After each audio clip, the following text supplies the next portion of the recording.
E agora vamos fechar a árvore de decisão. Foi o nosso primeiro modelo de aprendizagem de máquina. Ele tem uma alta interpretabilidade ou explicabilidade de resultados. A gente chama isso de modelo de caixa branca.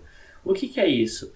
Vamos supor que você tem um resultado aqui, que é justamente, eu falei isso na primeira aula. Eu falei que eu ia explicar para vocês, nem expliquei, agora eu vou explicar. Vamos supor, vamos pegar uma árvore aqui. Isso. Vamos supor que o meu resultado, eu previ um valor aqui, e meu resultado deu dependente igual assim. Eu consigo saber por que o meu resultado deu dependente igual assim. Você pode falar para o usuário, quando está prevendo um dado reconhecido, por que o meu resultado deu igual assim, quer dizer. Por que o meu resultado deu igual assim?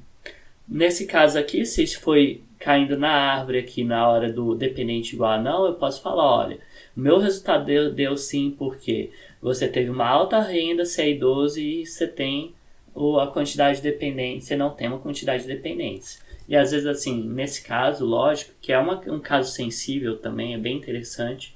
Muitas pessoas devem estar ouvindo isso, devem estar pensando, pô, como você vai conseguir... Você não pode chegar e fazer que a máquina preveja se uma pessoa vai ter crédito aprovado ou reprovado sem ter um gerente discutindo e conversando com a pessoa para analisar o contexto todo.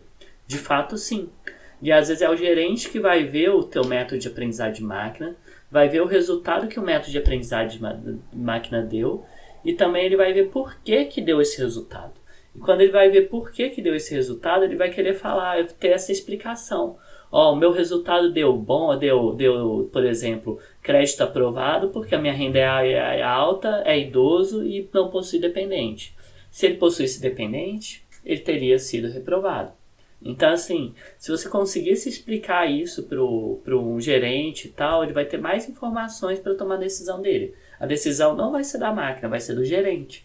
Mas o gerente vai ter mais recursos para conseguir entender, interpretar e conseguir tomar a decisão analisando o contexto, analisando o cliente, analisando muitas outras variáveis que nem sempre a gente consegue traduzir e transformar isso para fazer isso na máquina, no algoritmo, né?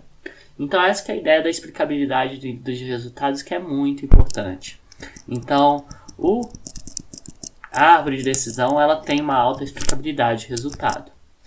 E deixa eu voltar.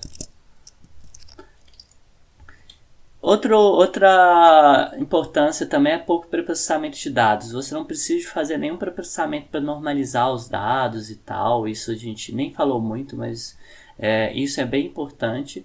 E o custo computacional na predição é muito pequeno. Você precisa, é log do tamanho das instâncias de treino que você tem.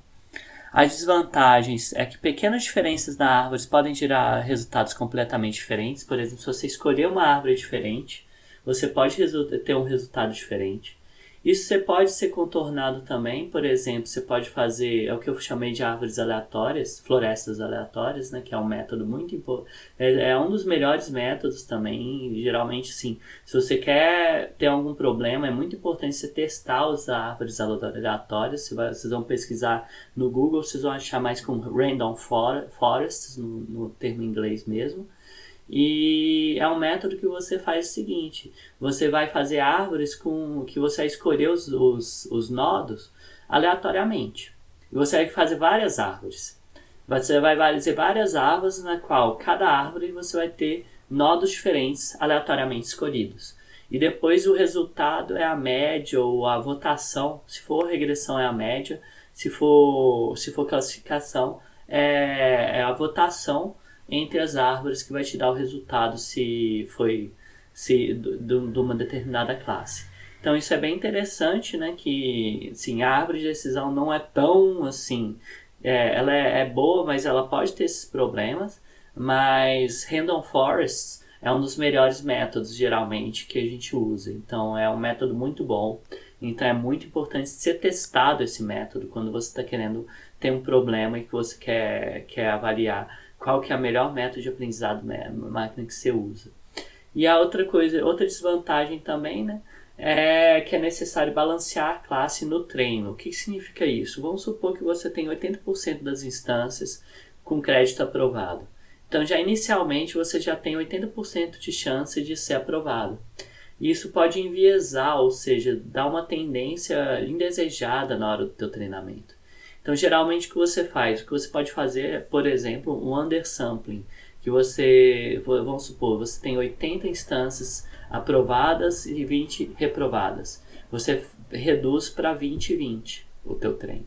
Lógico, se for fora de 20 instâncias é muito pouco, mas se você tiver milhares de instâncias, milhões, aí daria muito bem. Então, o undersampling é uma forma, tem o ao contrário, que é o oversampling, que você começa a repetir instâncias também para dar tendência. Tem outras técnicas que você consegue, que também são sensíveis a isso, que você tem parâmetros, que você consegue ajustar isso também. Sobre nossa bibliografia de hoje, sobre overfitting, a gente tem o capítulo do Tom Mitchell, do livro do Tom Mitchell, Machine Learning, é clássico da área.